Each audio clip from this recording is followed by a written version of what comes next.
bertanya Ustadz, masalah jual beli gitu. Masalah jual beli dapat komisi. Misalkan begini Ustadz nih, kita punya motor dititipkan ke orang gitu ya, suruh jual. Kita misalkan 10 juta, yang jual itu malah jualnya 11 juta misalkan gitu. Ya. Ya. Ya. Itu hukumnya gimana Ustadz? Halal apa boleh apa enggak gitu Ustadz ya? Tapi misalkan dia tanpa izin yang pemilik pertama gitu Ustadz. Ya. Mungkin itu saja yang tanyakan. Assalamualaikum warahmatullahi wabarakatuh. Waalaikumsalam warahmatullahi wabarakatuh.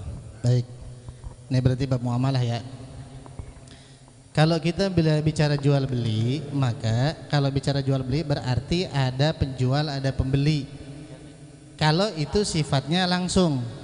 Ada yang kadang-kadang wama bainahuma, di antara keduanya, berarti dia maklar atau perantara di kita bilang. Ya biong lah, RW ojol atuh. Ya. Nah, ketika kemudian si yang punya motor jual 10 juta, lalu dia tidak menyampaikan akadnya, nih dari aneh 10 juta, ya udah begitu doang, nggak disampaikan berapa komisinya, nggak disampaikan bagaimana keuntungan buat perantaranya, maka itu berarti sesuatu yang sifatnya tersembunyi, dan itu nggak boleh. Seorang maklar harus nanya, ini saya udah ditentukan berapa untungnya, apa terserah saya, begitu. Kalau kata biong, kalau kata si yang punya motor, terserah antum dah, pokoknya dari aneh 10 juta. Itu mah maklar mau jual 30 juta tenan naon. Ari aya nu daekeun mah. Kebetulan motor antik. Kebetulan motor antik, motor nupo warna abu-abu. Hah? Warna hijau. Ya. Ini punya ketua majelis tuh. Motor mahal. Kata dia jual dah 10 juta. Maklar berjual 30 juta karena ada kolektor yang mau. Maka 20 juta halal bagi si maklar. Ya, karena tadi ada bahasa bebas terserah antum. Ya, tapi kalau ada bahasa begini, ya aneh jual 10 juta. Pokoknya 10 juta ya. Nanti ente dapat komisi dari aneh. Jelas ya? Maka itu tidak boleh dilebihkan. Jelas kira-kira? Ya, itu mau apa enggak? Ya banyak nggak mau, RW aja lo nggak mau kalau begitu mah. Bener nggak? Karena paham banget kalau Hendrik ngasih komisi paling 5%. 500.000 tuh. Kan dikit.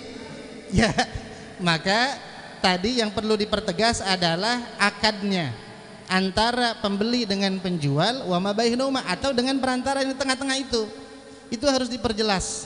Kita dengan Shopee kan ada perantaranya tuh, Shopee atau Lazada. Ya, kita beli ke Shopee, kita beli ke Lazada. Lazada tentu udah ngambil lebih dari pemilik produk yang nitipin. Bener apa enggak? Makanya online bisnis halal menurut sebagian para ulama jumhur. Meskipun mohon maaf, kemarin saya lihat di YouTube ada salah satu ulama yang mengharamkan jual beli secara online. Kenapa dia mengharamkan? Dia lebih menitik beratkan kepada ketidakjelasan produk yang dibeli. Digambar cakep, ya, terus kemudian modelnya cakep. Kan antum kalau beli sesuatu suka ngelihat modelnya. Apa modelnya, apa celananya tuh? Modelnya duluan kan? Yo cakep nih, cakep begitu. Kan campur syahwat tuh. Ya, ini kayaknya kalau dipakai sama aneh ganteng juga nih, karena modelnya ganteng. Antum nggak ngaca. Ya. Kadang-kadang kita kan suka begitu. Maka kalau kemudian pas dateng zong, ya sementara kan dia tetap harus dibayar. Benar apa enggak? Ya, maka itu yang menjadi keharaman dalam jual belinya.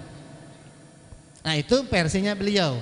Tapi menurut para ulama jumhur, kemarin saya sudah pelajari berkaitan sama online bisnis online ini, semua para ulama sepakat menghalalkan, karena kita itu sudah siap dengan segala konsekuensi ketika kita jual beli secara online.